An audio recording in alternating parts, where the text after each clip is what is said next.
Bonsoir à tous. Sont-ils dangereux? Sont-ils une menace pour la France? Partis en Syrie, ils sont de retour. Ces jeunes témoignent dans un document exclusif d'Envoyé spécial. Et puis, où placer son épargne? Vous êtes de plus en plus nombreux à vous risquer sur Internet et souvent à vous ruiner en quelques clics. C'est l'enquête de ce magazine. Enfin, fini le zéro ou la mauvaise note dans certains établissements scolaires. Comment enseignants, élèves et parents font-ils pour se débarrasser des notes? C'est le sommaire ce soir d'Envoyé spécial. Bonsoir, bonsoir à tous et bienvenue sur ce tout nouveau plateau d'Envoyé spécial. Nous sommes très heureuses avec Françoise de vous embarquer avec nous pour une nouvelle saison de reportages, d'enquêtes, de portraits et de carnets de route. Et tout de suite, des paroles exclusives. Leurs visages, leur parcours ont régulièrement fait la une de la presse ces derniers mois. Ce soir, vous allez les entendre parler. De jeunes hommes et femmes, étudiants, employés ou cadres, ils ont quitté la France pour rejoindre la Syrie et les rangs d'un groupe islamiste armé. Ils racontent les raisons de leur départ, leur vie sur place et pourquoi ils sont rentrés en France. Alors sont-ils de vrais ou de faux repentis? Leur place est-elle en prison ou parmi nous?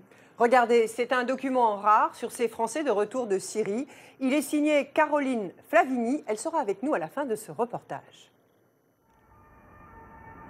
C'est une audience exceptionnelle qui va se tenir au Palais de justice de Paris.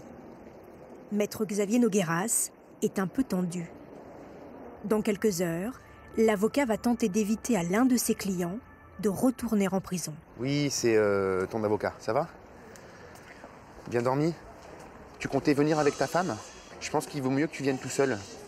Et à ce moment-là, on te récupère au métro et on t'amène par les entrées un peu discrètes. D'accord? Ça marche? À tout à l'heure? Salut. Vous le tutoyez? Bien sûr. Moi, j'aime bien nouer un lien particulier avec eux. Eux ne me tutoient pas, hein, mais moi, je me permets de le faire. Ça rapproche et puis ça leur fait comprendre que c'est un combat que je partage vraiment avec eux. Que je les laisse pas, quoi, que je les tiens. Je les laisse pas. Cet étrange combat que partage cet avocat de 34 ans, c'est celui des déçus du djihad. Ceux qui ont fait le choix de revenir en France après un séjour en Syrie. La plupart sont actuellement derrière les barreaux, à quelques rares exceptions.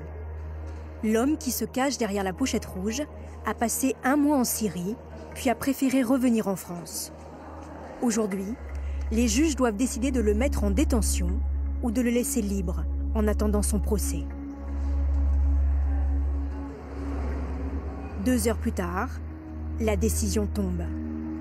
L'homme et son beau-frère, ici dans les bras de son avocat, seront placés sous contrôle judiciaire. Ils restent donc libres. Les juges estiment qu'ils ne sont pas une menace pour la société. Vous imaginez bien que si la chambre d'instruction a rendu une décision pareille, c'est qu'effectivement, ces gens ne sont pas dangereux. Que faire de ces repentis et de tous ceux qui veulent rentrer de Syrie? Selon la formule des services antiterroristes, 1900 personnes en France auraient un lien avec le djihad. Nourris par la propagande sur Internet, il serait en ce moment 500 entre l'Irak et la Syrie. Mais 200 autres auraient fait le choix de revenir sur notre territoire. Rares sont ceux qui sont en liberté. Pour la première fois, certains ont accepté de nous raconter leur histoire, leur engagement dans le djihad, seuls ou en famille, et ce qu'ils ont vu une fois sur place. Quand je suis parti et que j'étais radicalisé, dans ma tête, c'était un aller sans retour. La première nuit, vous entendez déjà des bombardements, c'est impressionnant. Déjà là, vous vous dites, qu'est-ce qu'on est venu le faire là? C'est un autre monde, c'est-à-dire qu'il y a la mort partout. Comment gérer le retour de ces hommes et de ces femmes? Faut-il les mettre en prison? Ou les laisser libres, sans craindre un danger pour la société?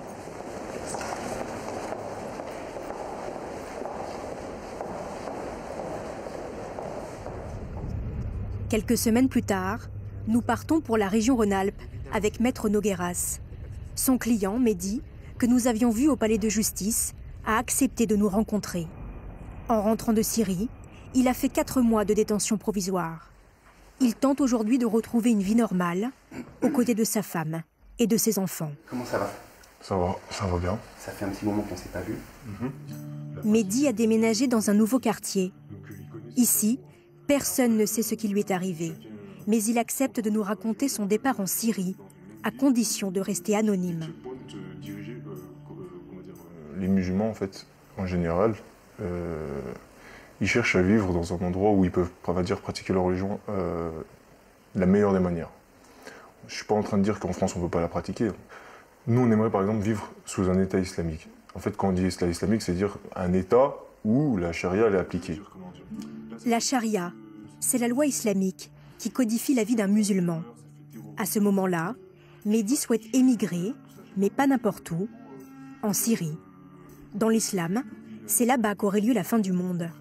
Une terre sacrée où tous les musulmans seraient censés se rendre. Une idée largement remise au goût du jour par la propagande djihadiste. Les seules choses qu'on a, c'est des vidéos de propagande. Et ça, c'est vrai, ils vous montrent que c'est bon, tout est en place, qu'il y a un système qui est mis, des tribunaux, des écoles, des hôpitaux, un cursus même pour ceux qui veulent apprendre la religion. Tout ça, c'est dans les vidéos. Ça, c'est des vidéos de propagande. Des vidéos comme celle-ci, où l'on voit des familles qui affichent des sourires, des quartiers tranquilles, où des combattants islamistes distribuent même des jouets aux enfants syriens. Une vie en apparence presque normale. Moi, je voulais partir pour aider la population, mais pas forcément pour prendre les armes. Les armes, ça c'est pour quelqu'un qui part tout seul, pas qui part en famille. Mais ce que Mehdi ignore en arrivant, c'est que pour vivre sur ce territoire, il faut prêter allégeance à une organisation armée. À l'époque, il a deux choix. D'un côté, le groupe État islamique. De l'autre, Jabhat al-Nusra, un mouvement lié à Al-Qaïda.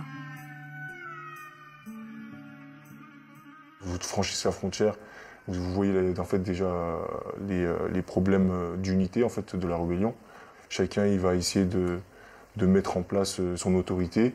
Donc dès que j'arrive déjà sur place, je suis déjà intercepté par certains groupes qui me disent qu'il faut venir avec moi et pas avec l'autre. Mehdi refuse de s'affilier à un groupe. Alors, il va devoir se débrouiller seul, avec sa famille. Déjà, il y avait un gros problème de logement, surtout pour quelqu'un qui part en famille. Si vous n'avez pas de logement, déjà, c'est une grande difficulté, surtout avec des enfants. Il n'y a pas d'eau courante, il n'y a pas d'électricité. La première nuit, on entend les bombardements, moi je pense à mes enfants, on est isolé, on est dans une montagne. En fait, on tombe vraiment d'eau. Moi, je ne m'imaginais pas du tout ça, en fait. De quoi était fait votre quotidien? Franchement, c'était de vivre. Déjà, on mettait à peu près 2 heures pour aller à un village où on pouvait trouver les premières nécessités. En fait, toutes nos journées, elles tournaient autour de manger, on va dire, d'essayer d'avoir un minimum de confort, quoi. Après, les personnes vous disent oui, mais vous vous habituerez. C'est faux, on ne s'habitue pas justement à vivre toujours dans la peur. Et donc là, on se dit, on s'est bien foutu dans un sacré bourbier. Et maintenant, comment s'en sortir, c'est là où c'est le plus dur. Parce que pour passer, c'est facile, mais pour sortir, c'est beaucoup plus compliqué. Et ça met du temps. Ça met du temps. Est-ce que vous avez Oui, j'ai eu peur. J'avais plus peur pour ma femme et mes enfants. Parce qu'à un moment, on a été séparés. Et certaines personnes ne voulaient pas la laisser repartir. Dans la maison dans laquelle elle était? Oui, ils considéraient qu'elle n'a pas à repartir de cet endroit, quoi. Du moins, 3 semaines plus tard, Mehdi, sa femme et ses enfants réussissent à s'évader de Syrie. Il préfère garder pour lui les détails de leur fuite. À la frontière, ils sont arrêtés par la police turque, puis renvoyés en France. Si c'était à refaire, vous referiez partir en Syrie? Avec la famille? Jamais de la vie. Non, non, non. Mehdi n'en dira pas plus. Il aura fallu 8 mois au service antiterroriste pour l'arrêter après son retour en France. Il sera jugé en 2016. Il risque jusqu'à 10 ans de prison. Le cas de cet homme est loin d'être unique, mais parfois, les situations sont bien plus surprenantes. Nous l'appellerons Tony. Il a 38 ans. Lui aussi est sorti de prison il y a quelques jours. Il a été incarcéré 4 mois pour les mêmes raisons que Mehdi. Et lui aussi est parti avec toute sa famille.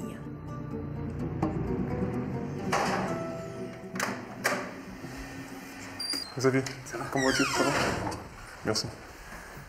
Tony s'est fait arrêter à la frontière turco-syrienne.